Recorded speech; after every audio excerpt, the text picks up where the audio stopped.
The single greatest skill that separates broke people from wealthy people is not intelligence or luck, okay? It is mastering the psychology of money. I went from being 100 pounds overweight, broke, arrested 6 times, to building companies worth hundreds of billions of dollars. And it is not because I'm special, I am no different from you. It is because I stopped letting my broke mindset run my actual life. So if you want to build real wealth, you need to break free from these 6 limiting beliefs that are keeping you broke. The first limiting belief or system of beliefs that is keeping you poor is what I call the money script. Every financial decision that you make, what job you take, how much you charge, how guilty you feel spending a certain amount of money, is all controlled by this subconscious script that you probably didn't even write yourself. And this is actual science. There's research by financial psychologists that talk about the 4 types of money scripts that predict financial behavior. And these scripts are actually formed in childhood before you're even conscious enough to understand what money is. As I go through each of these, I want you to think about which one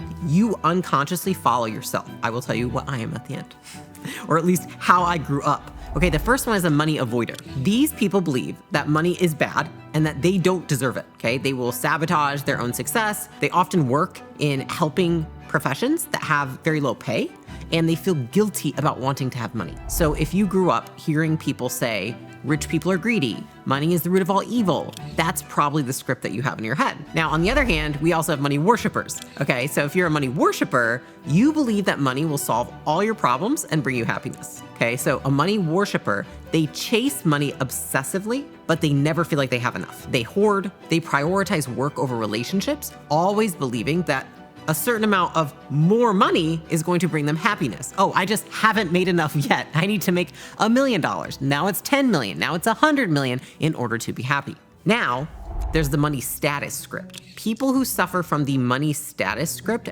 tie their self-worth to their net worth. They overspend because they want to keep up appearances, hide their finances, even from like spouses, if it's not what they think it should be, and they feel anxious when other people are wealthier than them. So it's like the typical keeping up with the Joneses. Like you're looking in the yard of your neighbor and you're like, dude, I need to have a better yard than him. Research shows that this script is actually linked to lower well-being and increased unhappiness. Now, why is that? Because you're constantly comparing yourself, right? The last one is money vigilant people. Okay, these are people who are chronic savers who live below their means, but they experience constant anxiety about their financial future. They're usually secretive about money. They never feel secure, even when they have plenty. So I want you to think about, of those 4, you might be a mix of a couple of them, but think about the one that you identify with the most. Think about how it affected you growing up. So when I went through these, I was like, I definitely identify the most with money vigilant, which probably sounds weird because you're looking at me and you're like, I see jewelry and I see makeup and hair and all this. I'm gonna be really honest with you guys. I spend nothing compared to how much money I have, to the degree that when I had $100 million net worth, I didn't even want to spend over a couple $1 million on a house. In fact, I rented for 3 years at that point in my life and didn't even own a home. And that is because it's the constant anxiety of like never feeling secure, even when you have plenty. So Alex actually knows this about me, which is a terrible habit, but when I feel like I'm not making as much money or less profit for a couple months, even though it affects nothing about my personal life, because I don't even take money from my business, I just start to spend less money. I don't look at things, I don't buy stuff. I tell people, I'm like, don't buy that. What are we doing? I tell my whole assistant team, I'm like, we don't need that. No, let's cut here. Let's go through our finances and cut stuff that we don't need. I realized it was a pattern that I had in my past that I was bringing into my current day life that wasn't serving me. And so something I tried to start doing the last few times that's happened, where I've just felt that urge to spend less money, I go spend more money. It's probably a worse behavior, but it's telling my brain like, listen, you're gonna listen to me. This is irrational. I'm not going to listen to you. And so I will spend money, even when I have that impulse not to teach myself it's okay, because the evidence shows it is. And whatever's happening in my brain has nothing to do with what's happening on the outside. So here's what I want you to do. I want you to think about the phrases that you heard growing up. Maybe it's, one, money doesn't grow on trees, be grateful for what you have, rich people are greedy. Okay, those things are not lessons. They're other people's thoughts that you took on. And so once they get written into your subconscious, then they start dictating everything about your life. What jobs you take, how much money you charge, what you believe you deserve, how much money you spend, when you should be anxious versus excited about spending money. So here's how we want to rewire our brains to think about money differently. Write down your earliest memory about money. What did your parents say about it? How did they behave with it? That's probably your money script. And once you see it, you can rewrite it. And so your new script, for example, could be money is a tool that lets me create freedom and help more people. Once you change that internal script, your external results will start to update. It takes a lot of the emotion out of it. And once you associate positive feelings with that new narrative, you start to actually see that your behaviors align with it more. The next limiting belief keeping you poor is what we call a wealth ceiling. Here's the truth about it. You will sabotage, say it's a $200,000 opportunity, if you still see yourself as somebody who only pursues a $50,000 opportunity. Now, why is that? The amount of money that you have is capped by how you see yourself. Just like the partner that you have, just like the job that you have, just like the house that you live in. The research on this is very clear. Your self-concept acts as a thermostat. If you see yourself as somebody who earns $100,000, you'll unconsciously strive to maintain that level, right? And you will not pursue a level above it. That's a really important piece. Now, if you make $150,000, you'll probably spend an additional $50,000. If you make $80,000, you'll stress and work until you're back at the $100,000. See what I'm saying? So for me, for years, I'm scrappy, I'm surviving, I'm getting by. And I remember, because I got stuck when I was in my first job, making around $85,000 a year, it was like, I created this identity around it. I knew logically that I could make more, but one, I remember the moment I started making more, I started to compete, and then all my money started going to its competition fees. The second piece is that I remember so many times when I knew I was about to start making more, it's like I would almost sabotage myself by getting wound up in it. I was like, oh my God, what if I up? What if I mess up? What if I don't actually make more? And I didn't realize at the time that that was like me regulating my internal temperature. And so if your identity is, I'm somebody who struggles with money, you find ways to keep struggling.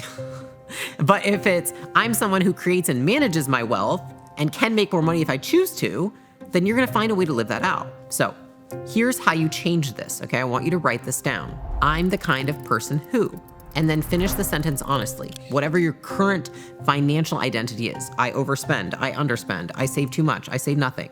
Then I want you to put a line down that piece of paper. On the other side, write, I'm the kind of person who builds and manages wealth with ease. You don't need to feel like that person yet. You don't need to act like them just yet. I just want you to actually write it down and not be repulsed by what you see on the piece of paper. I'm serious. Every time you now make a decision for money, I want you to pull up that piece of paper. That's all I want you to do right now. And the thing is that the moment that your self-image expands, because you're constantly reading that, reminding yourself of it, writing a new sentence to put in your brain, your income is gonna follow that. The next limiting belief people have is thinking that they should buy liabilities instead of assets, maybe just not even knowing the difference. You were programmed to consume, not to build things, and that's why a lot of people stay broke. Okay, Robert Kiyosaki, he wrote Rich Dad, Poor Dad, one of the first books I read on money. He put it very simply. He said, the rich buy assets, the middle class buys liabilities, thinking they are assets. Wealth is actually fairly simple. There are two categories, assets, liabilities.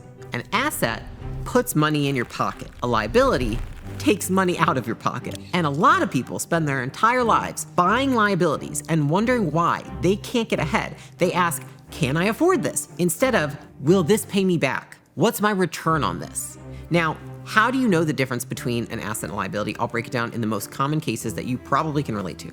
Your car, liability, okay? Loses value immediately, has insurance, which is bullshit, gas, maintenance, it happens to it all the time. Your house you live in, liability. I know this is very controversial, but it's true. You have a mortgage, property tax, insurance, repairs, it doesn't generate income. The next one, a course that teaches you a skill, asset. Now, how does that an asset? Because it pays you back through increased income because you've invested in your skills. A rental property, an asset.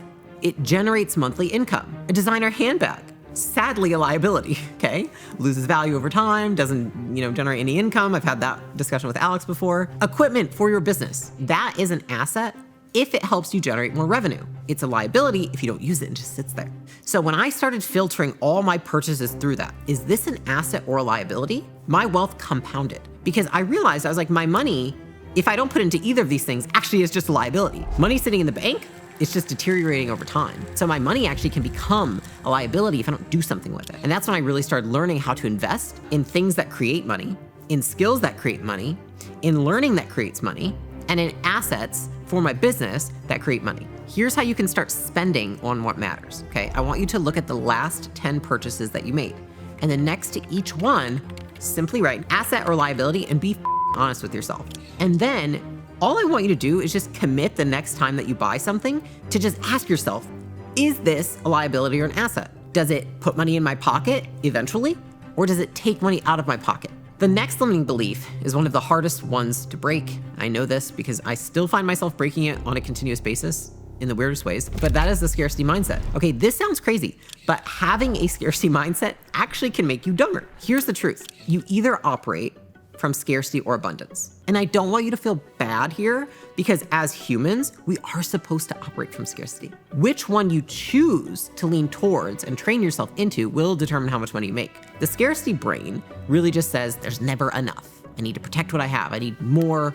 If that person has more, it means less for me. Think about what that meant like 1,000 years ago. It meant like somebody else has all the berries and you're like, I need more berries because I need berries to feed my children in my pack. And like, you're trying to get their berries because you're like, oh, you can't, there's only a certain number of berries and I need to make sure I get them and not you because what if my family dies? That's how your brain's working, except it's working and thinking those thoughts about something that is not finite. It's something that's infinite. There's money being made every day. Scarcity actually changes your brain the more that you give into it. When you perceive resources as scarce that are not, like money, your cognitive bandwidth shrinks. Okay, you make worse decisions, you can't plan long term, and you only focus on immediate value. So we need to reprogram these thoughts. People with a scarcity mindset, they hoard money. They don't invest their money, right? They're only thinking short term, gotta survive, right? And they see every opportunity as a threat. If you can tap into training yourself to have an abundant mindset, everything will change for you, okay? Abundance mindsets, they say there's always more to create. I can afford to invest. I can afford to give some berries to my neighbor. I can take calculated risks because there are opportunities everywhere and it is not a finite resource. It is seeing the world and all of the things it has to offer as an infinite pie rather than a finite one. So for me, for example, when I operated from scarcity, I was terrified to spend money on things that made my life better, made me better, made my business better. Because I felt like, what if I never make money again? What if it stops coming? What if something changes? Especially in the first years of business, I would say the first 3, it was really hard for me to get out of that habit. And then the shift actually really happened when I realized money is almost infinite nowadays. Okay, but it is renewable. Skills, relationships, opportunities, those things compound. And so the more that I invest into myself and the more I invest in my business and the more I invest in my life, the more I get back tenfold. And I realized that I needed to train myself out of that habit. So I'll tell you the first thing I did. I hired a coach that was $40,000 a month when we were literally making $50,000 a month, right? And my scarcity brain was like, oh my God, you just started making this money. Like you're gonna go broke. What if it stops tomorrow? My abundant brain was like, well, you made 10,000 a month, then 30,000 a month, now 40. Like next month, you're probably gonna make 100. And this skill is gonna help you make even more. And so I said, you know what? I have to just ignore that voice. I'm not gonna listen to it. I can have those thoughts. I don't need to listen to them and follow their directions. I can go with this one instead. And the cool thing is that that coach that I hired, that was $40,000 a month, was the reason I was able to scale one of my companies to the degree I did, which then I was able to sell the company for tens of millions of dollars. I'm sure you're thinking, okay, but how do you build an abundant mindset? Okay, here's what I want you to do. One is just become aware of when you make decisions from fear versus from possibility. Okay, when you think, I can't afford this, I want you to reframe it. How could I afford this? Simplest thing you can do. The moment that you stop asking yourself, how do I protect what I have? And you start asking yourself, how do I create more of what I have? That's when you start asking, I would say like higher level intelligence questions and you stop sabotaging your finances. And that's the thing I realized for myself. I was like, oh, I talk to myself like I'm poor, even when I had a lot of money, to be honest. And it wasn't until I realized that I was like really able to step into that next realm where I was like, I'm giving into like the survival mechanism that exists in all of us humans rather than retraining myself into this abundance mindset. The next step we have is loss aversion. Okay, I want to define this for y'all. Loss aversion is why you keep losing investments, avoiding risk, and basically staying stuck where you are. Because if you want to break this limiting belief, I want you to listen closely to what I'm about to explain. There was a winning research by, it was like Daniel Kahneman and some guy named Amos, okay? And it showed that the pain of losing $100 is psychologically twice as powerful as the pleasure of gaining $100. Losing feels twice as bad as winning feels. This is why, as humans, we hold losing stocks, hoping that they're gonna recover instead of just cutting our losses. We stay in dead-end jobs. We stay in bad relationships. We don't negotiate salaries. We avoid investing because the fear of loss outweighs the potential gain. So for me, for example, I stayed in a terrible job for probably 2 years longer than I should have because I felt like if I ended it, I was losing. But the funny thing is, like, staying in that job cost me way more. It was like money, mental energy, mental health. Who knows how many years off my life, because the fear of loss was bigger than the logic of leaving. Your brain is designed to protect what you have, not to pursue what you could have. And that is why most people never actually take risks to build wealth. And then they say, oh, there's something wrong with me. I feel like, what if I lose? I'm like, there's nothing wrong with you. You're a human. I don't know how many times I have to say this. Like, we're all wired this way. I'm wired this way. You're wired this way. If I can do it, you can do it. Promise, okay? So here's how you break that cycle. You need to reframe every loss as tuition. If you lost $50,000 on a business venture, abundance is gonna say, you paid $50,000 for an education that will make you millions. When I changed that frame for myself, the loss stopped controlling me. In fact, recently I had a business decision and there was, about a $3 million delta between what somebody was saying something was and somebody else was saying something was. And I ended up just going and agreeing with this person because I said, I think this is the right way forward. And I think that I actually should have defined terms earlier in the relationship to make it more clear. And I hadn't done that. And so, when I was telling the story about this, it was just a week ago, I said, yeah, I paid $3 million to learn this lesson. And you know what? I would pay $3 million again to learn that lesson. The last limiting belief might be the most important one to break. And this is what we call the time trap. Most people spend their entire lives trying to save money. And that is what keeps them from making money, ironically. They forget that money multiplies, but time doesn't multiply, okay? And that is why you want to save time instead of saving money. So here's what I mean. If you make $100 an hour, doing anything worth less than $100 an hour is costing you money. So if you spend 2 hours cleaning your house, instead of hiring someone $50, you didn't save $50, you lost $150 because 2 hours at $100 minus the $50 you didn't pay.